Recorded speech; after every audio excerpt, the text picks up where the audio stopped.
take a look at this. I bet you're thinking that's just another piddling piece of time-team pot. But it could be the key to something that's really hard to come by. Hundreds more bits of pot from the Anglo-Saxon period, that's the centuries after the Romans left, have been found up here at Knave Hill in Leicestershire.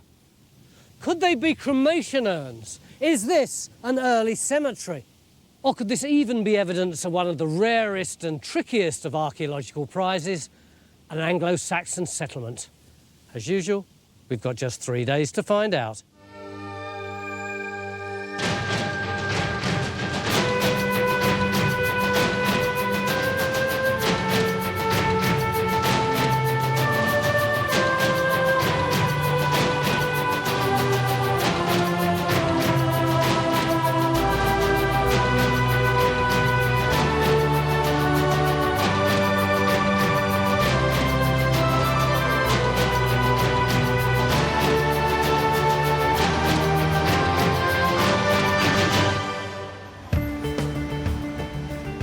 We all know the story.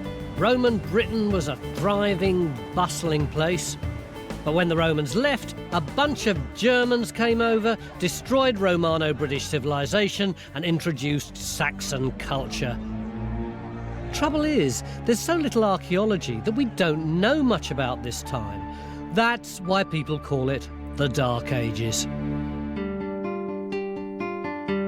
But in Leicestershire, archaeologists have begun to find some clues.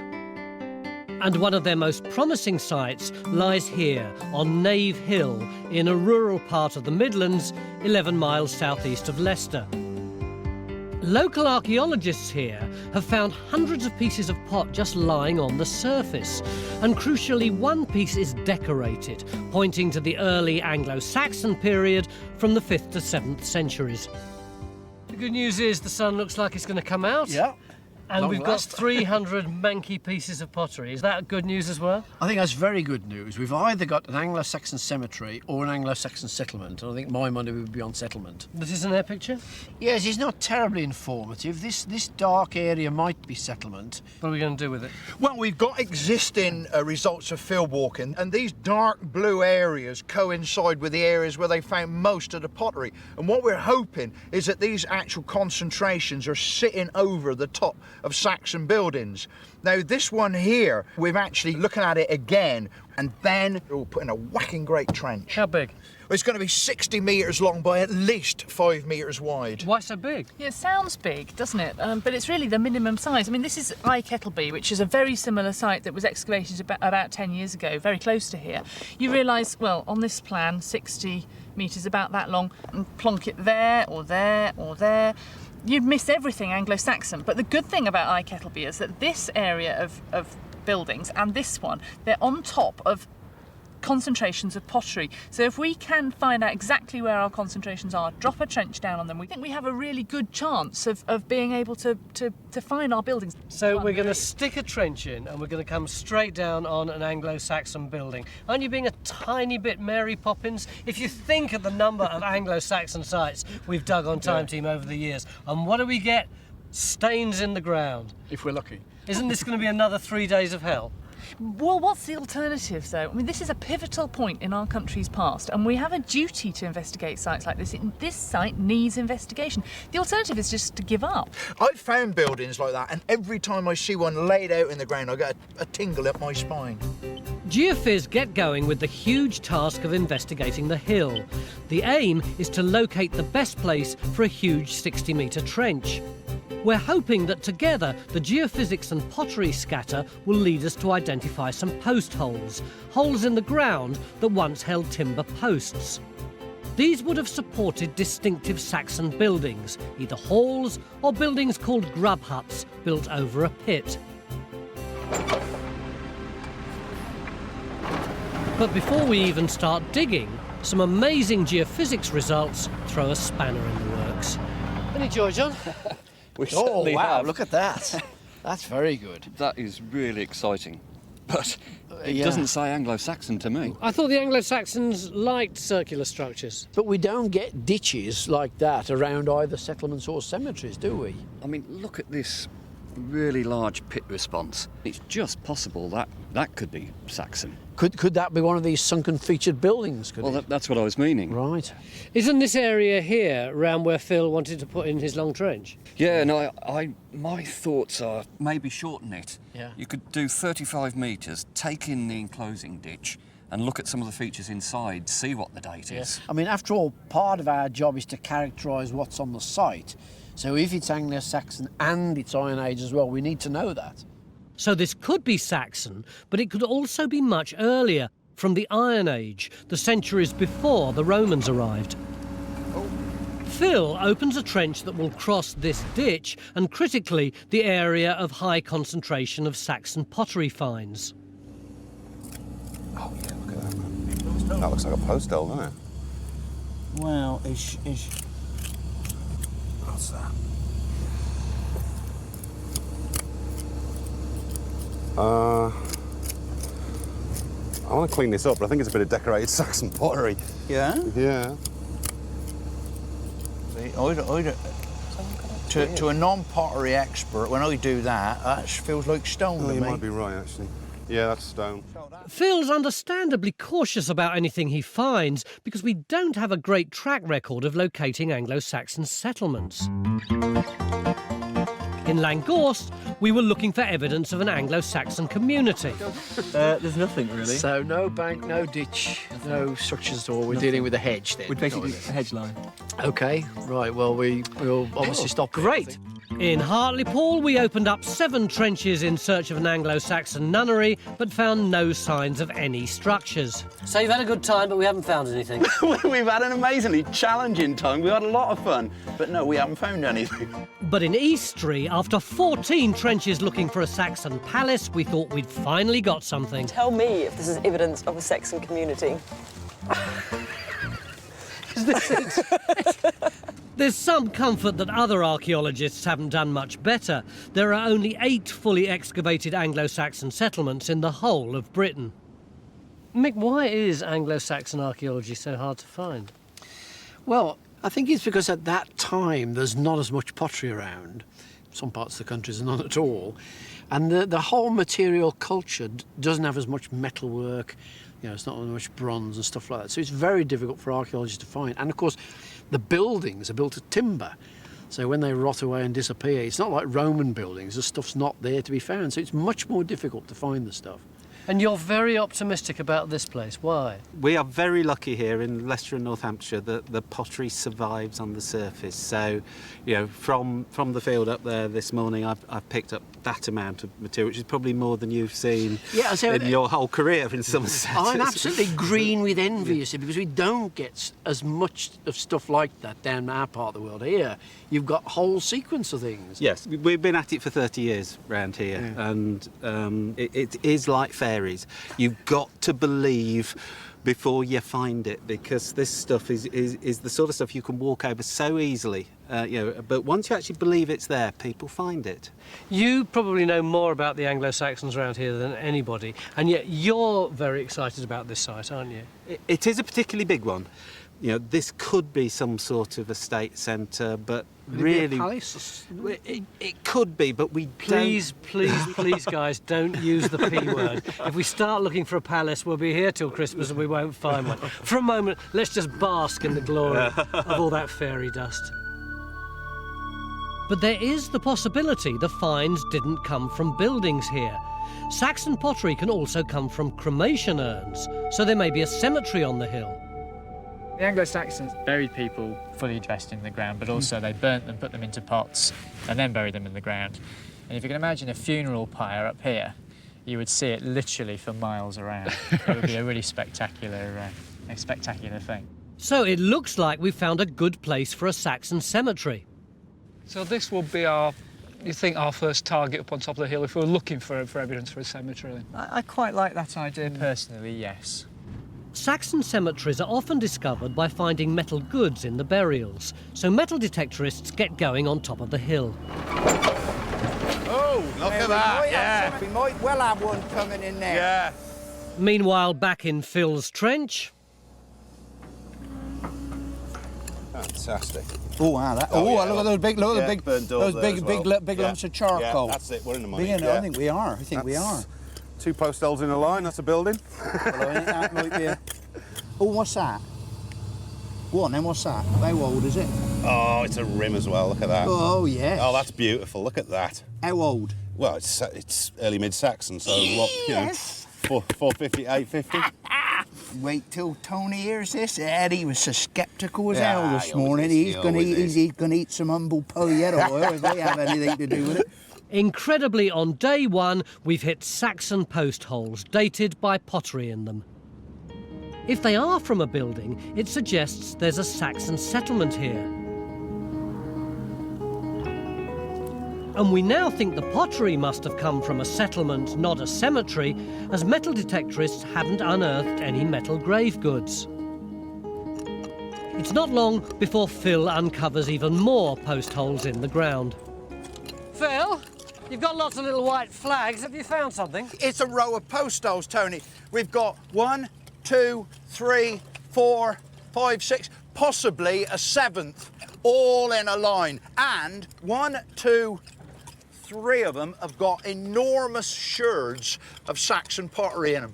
When you say post holes, if they're all in a line like that, why couldn't that be a fence? The thing is that the spacings between individual posts is so close that I don't think it is a fence. The only time I've ever seen anything like this before, it was in a Saxon building. And of course, having got these bits of pottery in them does suggest to me that we could be in a settlement, not out in the middle of a field. In 15 years of time, team, can you ever remember us having a robust Anglo-Saxon house? No, but I can think of many, many times when we've looked for one. Do you think this is a building? I think it's a very good chance that that's exactly what we're looking at. It's a real stroke of luck to find an alignment of post holes like this with, as Phil says, well-dated pottery right in the surface. Was this on a geophys? No, it's not. But remember, this trench was placed here because of the dense concentration of Saxon pottery. So it really is luck. You just scraped away. It was not lucky. It was the dense concentration of Saxon pottery. It was you who was dubious about it. If we've got what you think we've got, what's the significance of it? Well, the significance, first of all, is that we have very few buildings of this sort from this part of England. We don't have that many well-preserved plans of Anglo-Saxon buildings of this sort at all. So really quite exciting to find one. To find one again with datable pottery, really very unusual. So no hype, this is genuinely a really exciting archaeological find. Absolutely, absolutely. These are not, easy to find, and there are very, very few from this part of England. Well done, Phil. Your luck paid off. It was not lucky. This trench was put in on the concentration of pottery. I told you. That's what I said, lucky. It was... Unbelievable. It seems like we've got a Saxon building. But we need to excavate more to find out what the building is and to find other buildings within the settlement. We extend our trench from 30 metres to 60 metres long to try and find more Saxon post holes.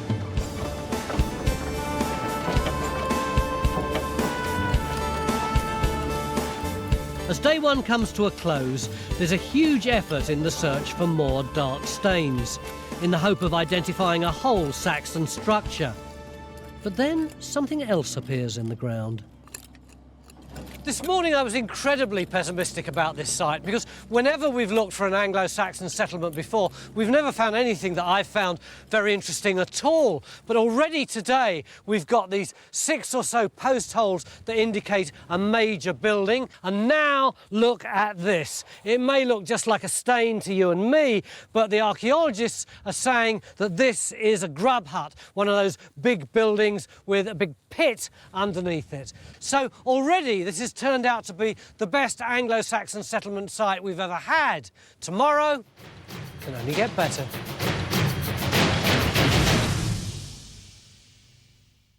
Join a thriving worldwide community of Time Team fans on Patreon.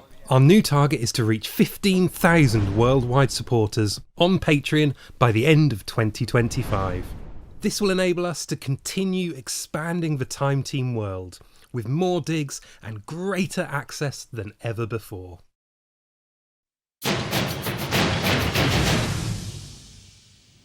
Beginning of day 2 here in Leicestershire, And yesterday we gave ourselves the seemingly impossible task of trying to find an Anglo-Saxon settlement here in this rather dreary and apparently never-ending field. And yet, within a couple of minutes of starting the excavation, look what we found. Over here, bish, bosh, bosh, bosh, about 6 post holes, all in a line, which seem to indicate some kind of building. And then late in the afternoon, over here, where that yellow string is, something which Mick calls a grub hut. Mick, what exactly is a grub hut? It's a type of Anglo-Saxon building which either has a sunken floor under it or it has a cellar under a suspended floor. Is it called a grub hut because it's a sort of kitchen? No, it's from the German Grubenhaus, and us archaeologists are really bad at foreign language, so we have to call it a grub hut. I like your idea of a kitchen there. Now we've got it, what do we do with it? Well, you can see we've laid the string out because we're going to put a section across it to make sure that's what it is, and more importantly, see what finds there are in it, because that'll help us a lot to say what it is. So we've got our rectangular house here, and apparently some sort of grub hut here. What does that tell us? Well, this is the normal arrangement in Anglo-Saxon settlements. People are living in the halls, in those sort of post-hole houses. They're working in the grub hut. Our grub hut could give us important clues to the people living here. Although the construction of grub huts is hotly debated, we know they were built over a pit in the ground, where today there might be important finds preserved. My post hole. Whose post hole? Who found it? The post holes we found yesterday suggest a different type of Saxon building, one built without a pit and with posts. I tell you what, now the sun's got up, it clears, it shows up ever so well now, doesn't it? You can see the features more. Lot better. But we still don't know what this building is exactly. So Ian's delicately digging to try and find more post holes, while Geophiz are finding even more features. Even though we're well into day 2, we've still only put in one trench. It's that long one behind us that Phil put in yesterday lunchtime. Although I suspect all that's about to change because John has wandered off over here and he's looking pensively at the ground. What's happening? Well, look, you remember this curving ditch we had yesterday? It's now square. I mean, they're fantastic results. What do you think it is, Mick? Well, it looks Iron Age, some of this, but, you know, there could be Anglo-Saxon on the top of it. You often get that, you know, an Iron Age settlement with Anglo-Saxon material over the top of it. So 10 past 11, day 2, trench 2. Yep. Tracy opens a second trench where we might find more signs of Saxon settlement.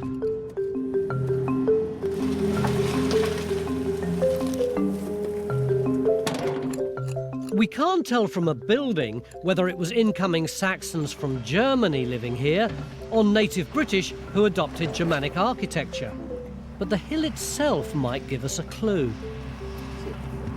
What a fantastic site this would have been for an Anglo-Saxon settler.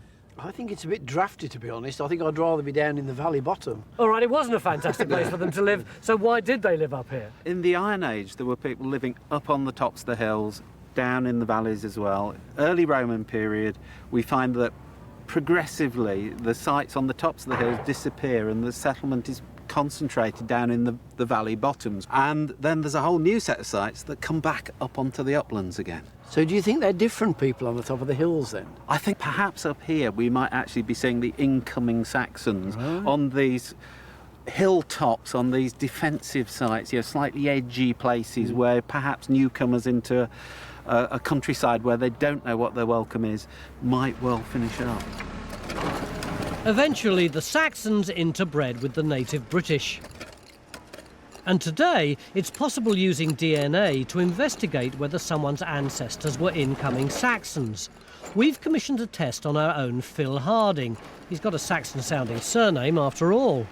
Phil gave a DNA sample a few weeks ago and he and Helen demonstrate how he did it. Scrape briskly against the inside of the cheek for 20 strokes. You are collecting cheek cells, not saliva. Right. So be sure to press firmly against the cheek and rotate it while you're going. 1, 2, 3, 4, 5, 6, 7, 8, 9, 10, 11, 12. OK, brilliant.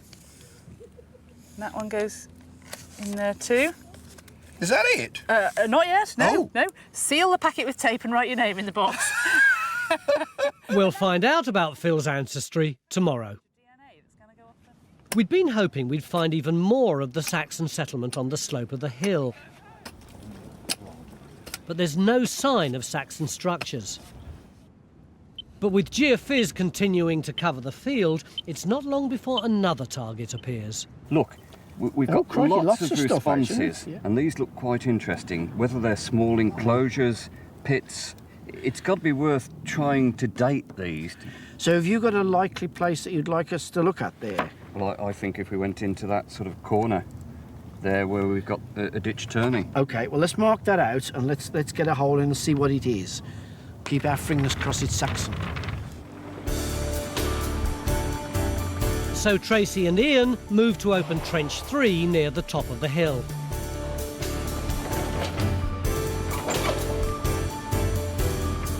Stuart and historian Sam Newton are out investigating our hill's position in the landscape.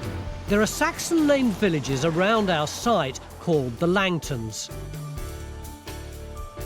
Church Langton, East Langton, West Langton, Thorpe Langton. Tur Langton. What does, I mean, is Langton any Saxon derivations at all? Oh, Langton is the long enclosure, like Longtown. Longtown, right. The Langtons are separated from Knave Hill by a river with a ford linking them. This river was once the boundary of the Hundred, a Saxon administrative area. I love these old routes where they've almost got forgotten now. You almost can imagine yourself walking the same route as all those generations. Or in our people. case, a Land Rover. Yeah, footbridge. This is a good place to see the site from, isn't it, Sam? You can see the people walking along the horizon up there. Where I've brought you, we sort of drove along through the Langtons up there. There's a site there, to Thorpe Langton. And we're at that crossing here of the river. Although this stream looks fairly insignificant now, you can see on the map it's a major topographic boundary. It's also a 100 boundary. Everything seems to be coming together, converging at this point. We've got a major river crossing, we've got major Saxon territorial administrative boundaries, we've got routes all coming together, and on the skyline up there is a settlement that we're digging.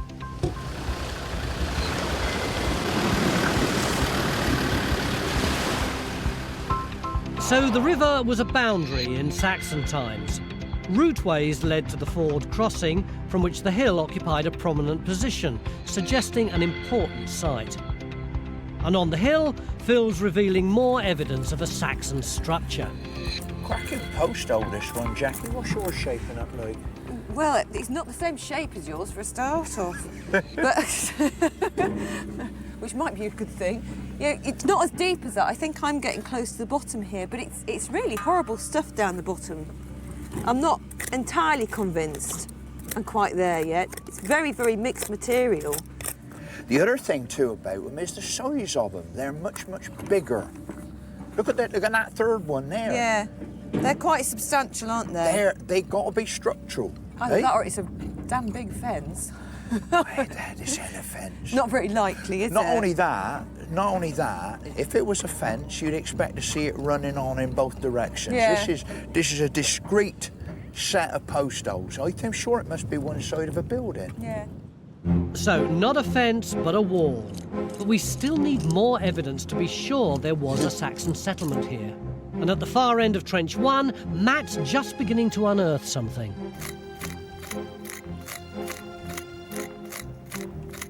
Paul, have you got a couple of minutes? Yes, mate.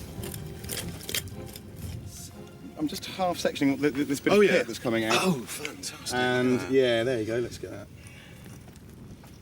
That's the biggest bit I've seen on the site so far. Well, that's not Saxon. I'd see that one cleaned up, but that's Iron Age, I think. Right. Absolutely typical. Just like so many times before on Time Team, we look for a Saxon settlement and come up with something else. But then more pottery surfaces on top of the hill.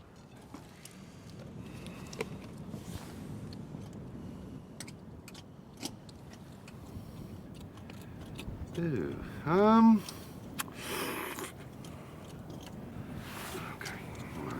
However much Don't I'd tr- like, I don't can't try- make that into... Don't try this at home, kids. Yeah, that's Iron Age. So even more Iron Age on our site.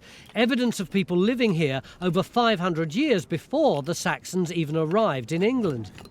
And it's not long before Paul's dashing back to Trench 1. We're in for a treat. Can I come down? Yeah, come down here and I'll start handing you the goods. Oh, fantastic. All that? Yeah, it's all the same pot, isn't it? Yeah. Ah, but look at this bit. Oh, you got the... Oh, fabulous. Look at that. That's quite late Iron Age, I think, isn't it? That's really unusual. I haven't seen one quite like that before. That's presumably the rim's up here, isn't it? Yeah, That's the top. yeah. Might still be in there, actually. That brake looks fairly fresh. Well, there we go. He does it. Gently does. Oh, look at that. Another bit of Fantastic. that. Oh, yeah. That's really nice. It keeps coming, Paul. There Oh, you go. gosh, there's loads of it.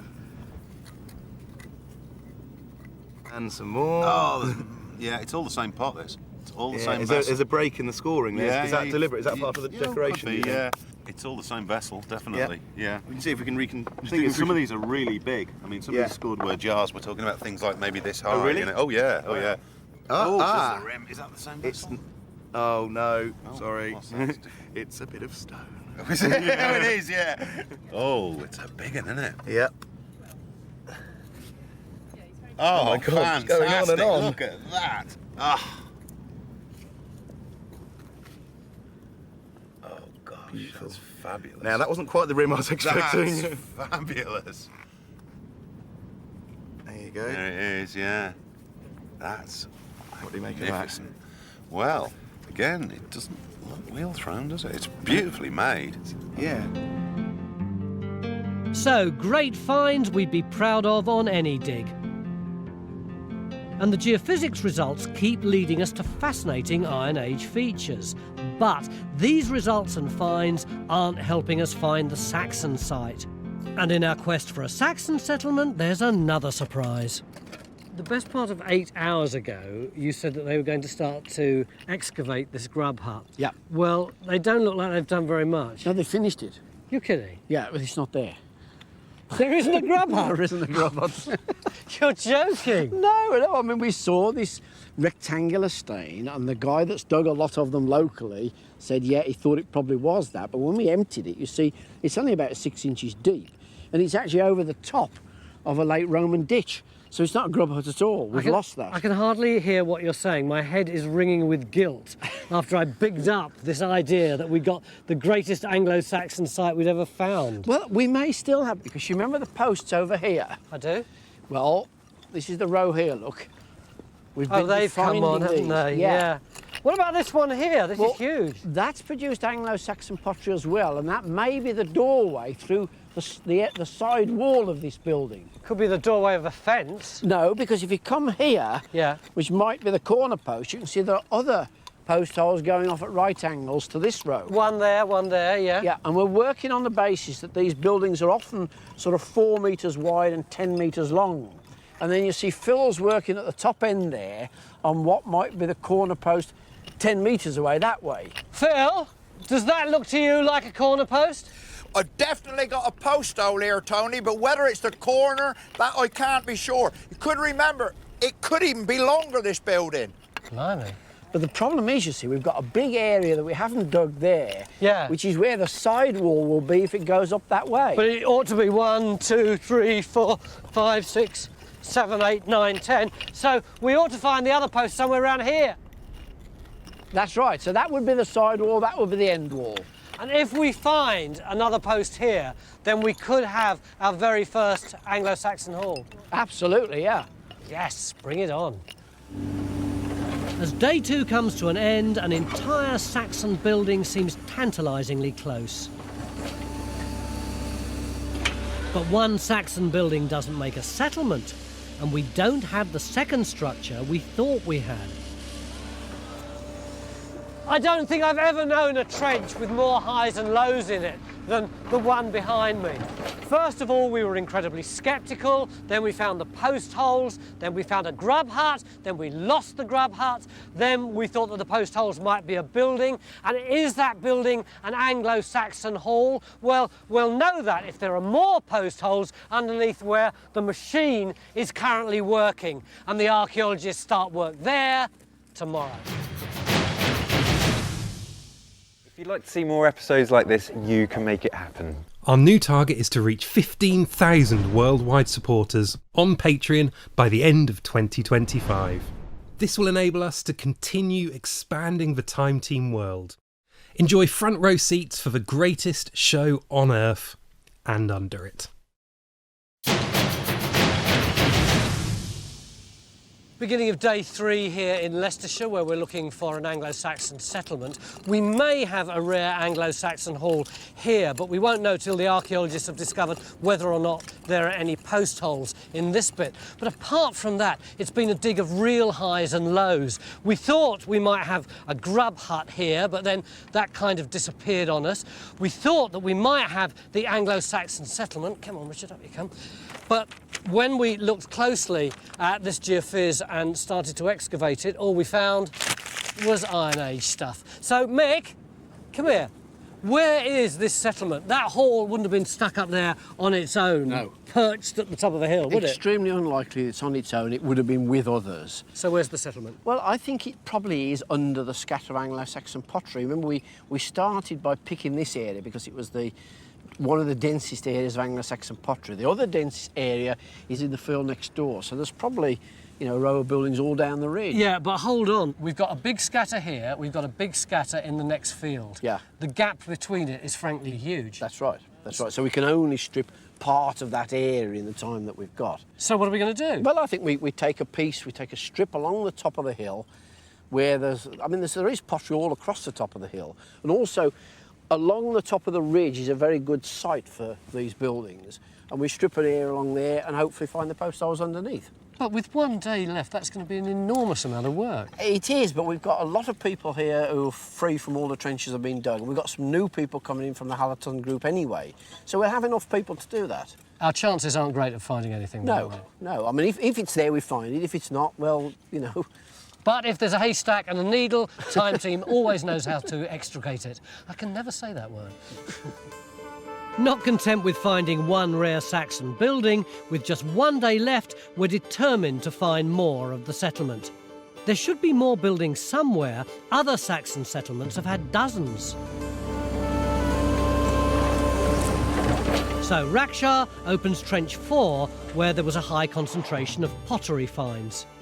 With such a challenge, we've asked for help from the local Hallerton group who found the original pottery, and Mick's giving a briefing. First of all, thank you all for coming along. We really need your help today. The machine at the moment is taking off the topsoil, get you down to the level where you might see the post holes, but in this sort of conditions, it'll dry out so quickly, you'd be like scraping sort of lumps of concrete off in no time at all. So, you know, there's nothing we can do about that, but it is going to be hard work for you, I'm afraid. The faster you work, the more lunch and tea we have. Right. Yesterday, Phil uncovered more post holes of what we think is a rectangular Saxon building. Today, he's trying to uncover the whole layout to confirm it's a Time Team first, an Anglo-Saxon hall. But spotting post holes in the sun isn't that easy. Very good, Ian. I still can't see anything. It's the way the sun shines, because you get a reflection off the clay. Just see the edge through there. Yeah, you can. You can just about see. Actually, you get a better view up here than you do down there. Can I stand up here and watch? I'll sit up on the roof. Right, move over. I know we're there because in here somewhere I could see the edge of the ditch. Looking for post holes you're on the hiding for nothing. Yeah, loads of post holes. Post holes? Yeah, I think that's another Back in the new trench, and yet again, we're overturning 15 years of failing to find Saxon structures. We've got a post hole here, and hopefully there should be a corresponding one just over there. But look at these, you can see them really clearly. There's another set just here. Very good.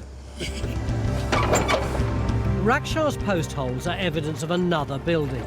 If it turns out to be Saxon, we hope that it might hold preserved clues to the people here on Knave Hill.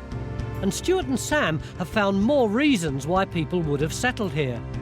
So, chaps, why is our settlement on this knoll in this field and not somewhere else? I think there are three good reasons why they're here. One is that there's quite a tradition of Roman settlement in this area anyway, quite close to the Roman road. So there's a continuity of agriculture potential already here. The second is this river valley that goes round the edge.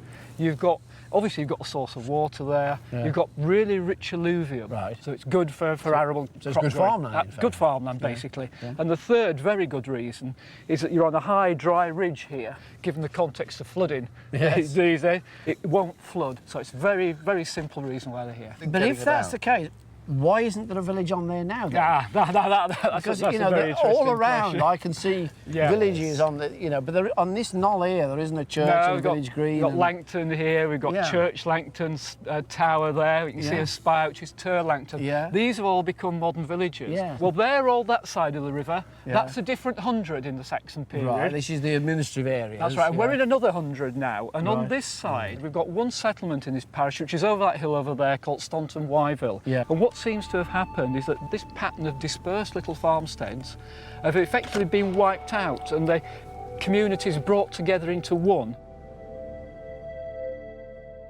So eventually a settlement here would have disappeared when its people moved into villages, leaving the land for farming. Is that one's looking like it's got quite squared edges? Yeah, definitely. But we're hopeful of finding more Saxon evidence that survived that time. Then, in our first trench, Matt and Helen begin to uncover something mysterious. You can almost see a kind of... irregularity. Yeah, kind of coming up. We don't have much. We need to think of something that's got a ring of posts, of tiny little posts, and some in the middle. I have seen kilns which have these kind of gaps underneath the floor, and then you can just pass the heat underneath them, but I don't really think the heat would have come from there. It's a kind of kiln superstructure. Yeah, this is kind of underneath. Underneath structure. But it's still way off that. While in our new trench, the determined work is paying off. Sorry, I am going to move.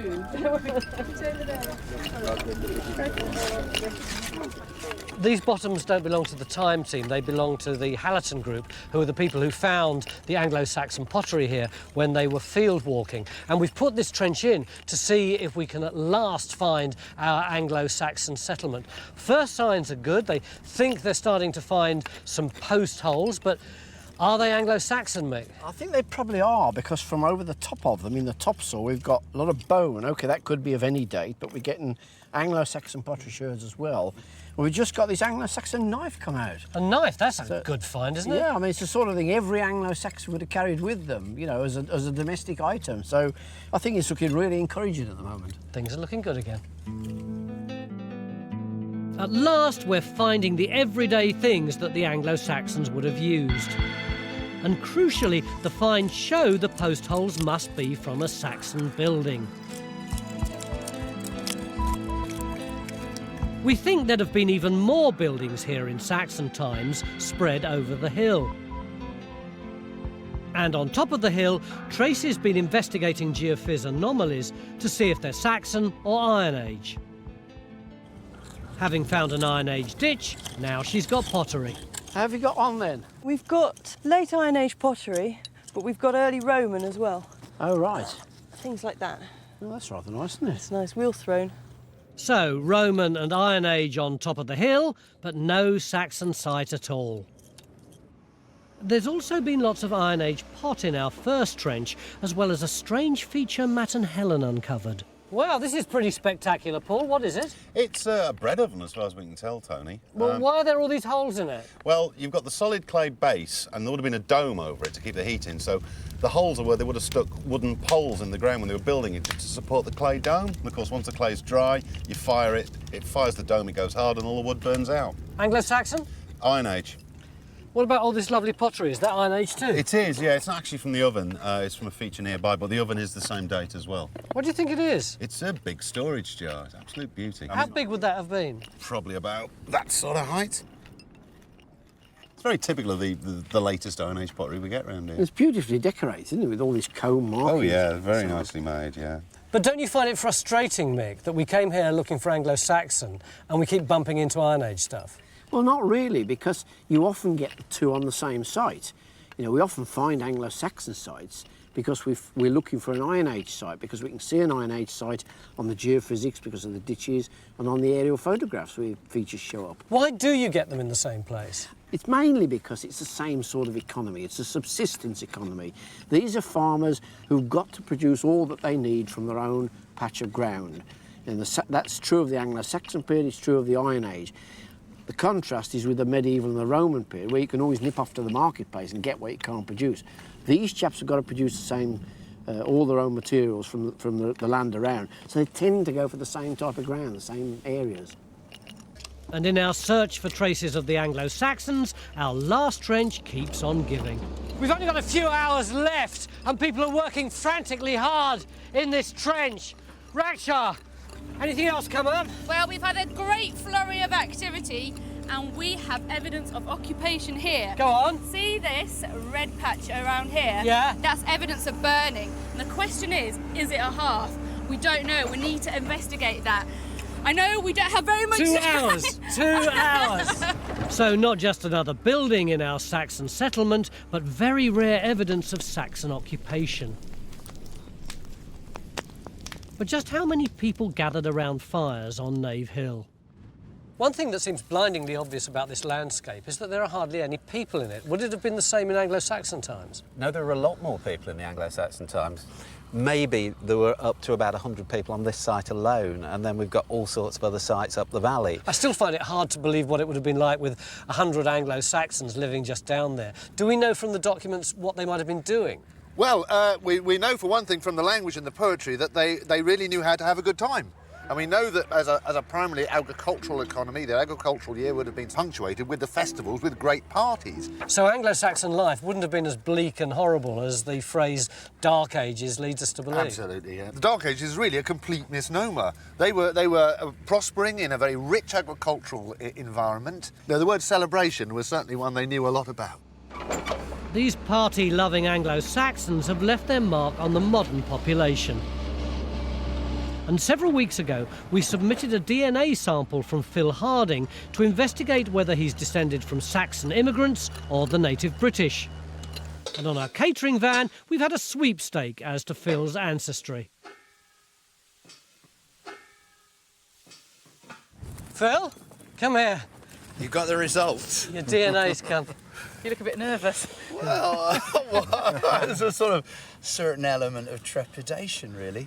On your mother's side, we looked at the mitochondrial DNA and we found that you're a descendant of a woman who lived 20,000 years ago in the Dordogne. Yes, I like it, I like it. Why do you like it so much? Hey. Why the fists in the air? Because they were good flint nappers in the Dordogne 20,000 years ago. Yes, I knew they were. See, that's where I get it from. Her descendants moved up following the herds of big game and eventually crossed into Britain. So I think from this result, it looks as though your maternal ancestor was one of the first people to come to Britain after the last ice age. Good stuff. So you're not Roman? You're not Roman there. God, it's getting better, it's getting better.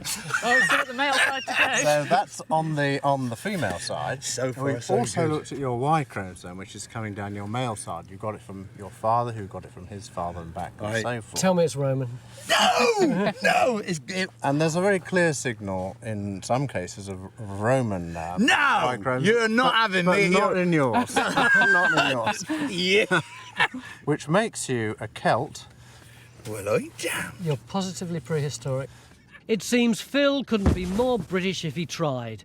But is he representative of the modern population?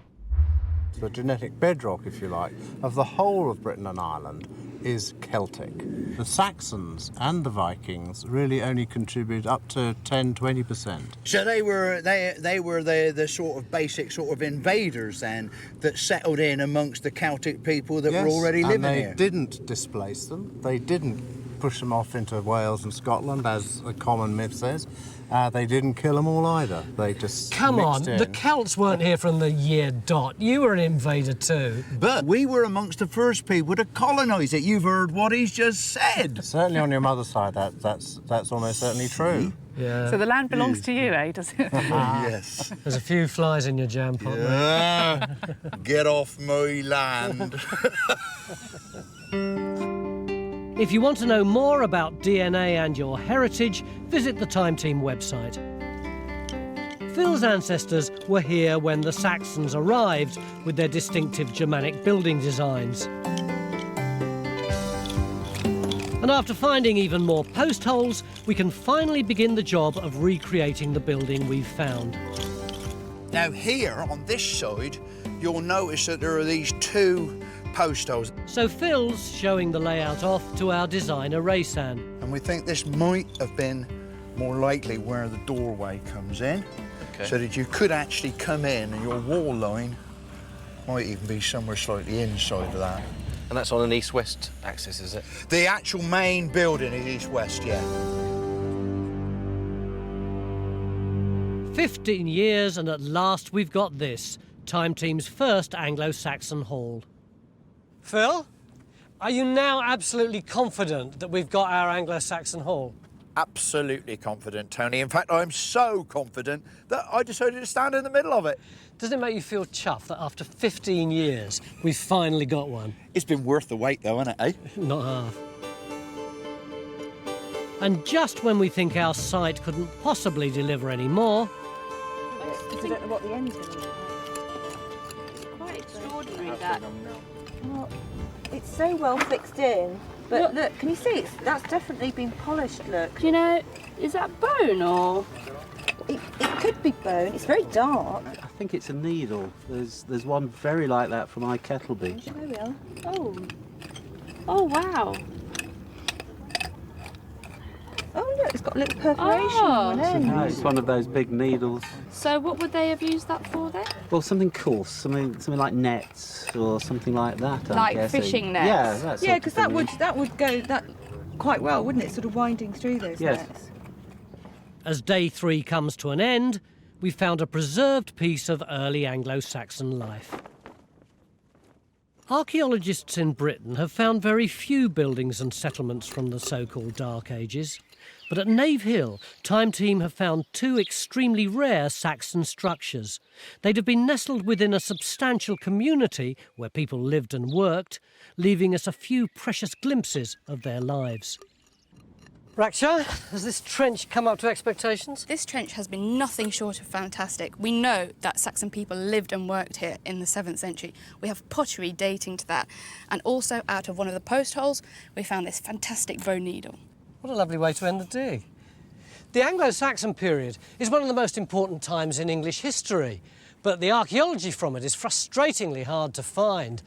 Hopefully, though, here at Knave Hill, we've managed to get a little bit closer to the people who decided to make their home here 1400 years ago.